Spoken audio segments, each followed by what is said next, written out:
Parents kicked me out at 14 for bad grades. I went from homeless to building a six-figure business, but they tried to take credit in front of everyone, so I exposed all their abs. I am 27M. My parents kicked me out of the house because I got bad grades. Yeah, that's right.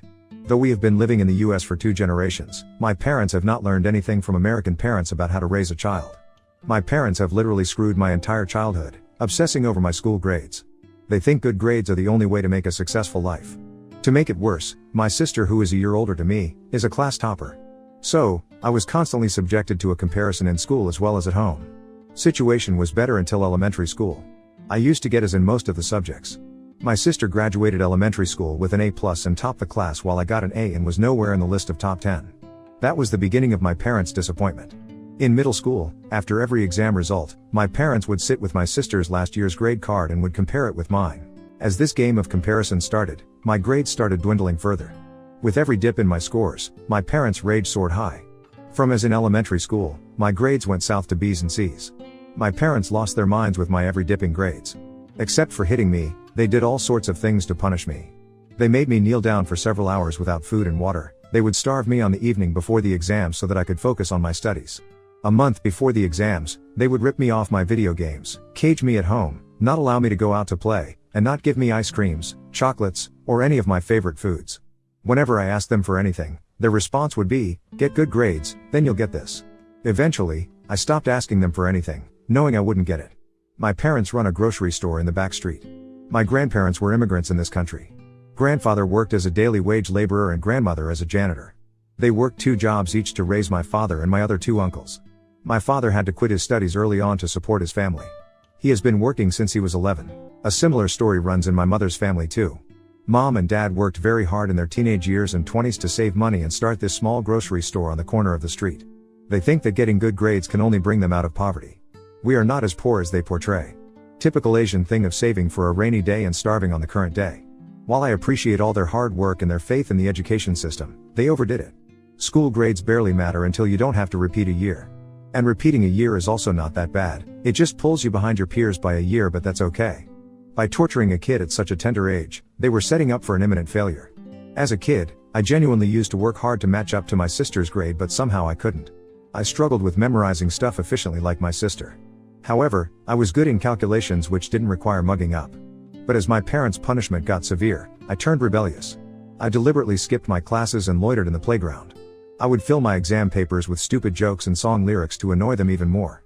They grounded me by locking me up in a basement with my books and only released me when I completed my lessons. On weekends and vacations, I was not allowed to play outside. All my video games and comics were seized and new ones were never bought. But I was a smart kid. Whatever they did, I found a way to sneak out. My parents went to the grocery store in the morning and only came at night. So, I used to spend the whole day playing outside. When my parents got to know that I was sneaking out in their absence, they started taking me with them to the store on the weekends and during the summer vacations.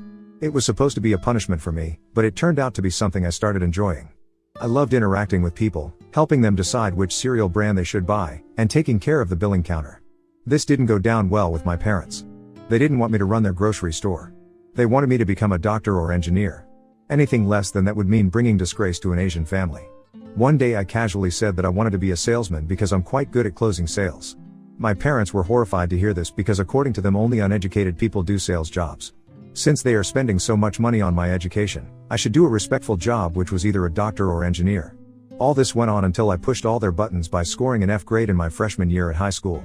My parents lost their mind that I have to repeat a year. They were done with all their punishment. They blew right on my face as if I had done any heinous crime. There was nothing left to punish me.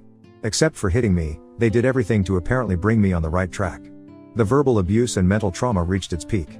They said I brought shame to the house and they cannot take the embarrassment I have inflicted upon the family. They threw me out of the house and said I was on my own and that I should never return home even if I died of hunger and cold. I was devastated. Though I was a notorious kid, I never thought of running away from home. I was not at all prepared for this. My parents didn't let me socialize, so I didn't have many friends to ask them for help. I was either locked up at home or taken to the grocery store for a helping hand. When the initial fear of living in the streets subsided, I felt a sense of freedom. I felt so much relief to be able to do what I wanted. The first night I slept on the bench in an open park. The next day I went downtown searching for a salesman job. I knew I was good at sales. I went from store to store asking if they had any vacancies. After trying my luck at nearly a dozen of stores, I landed a job at a beauty store. It wasn't easy either.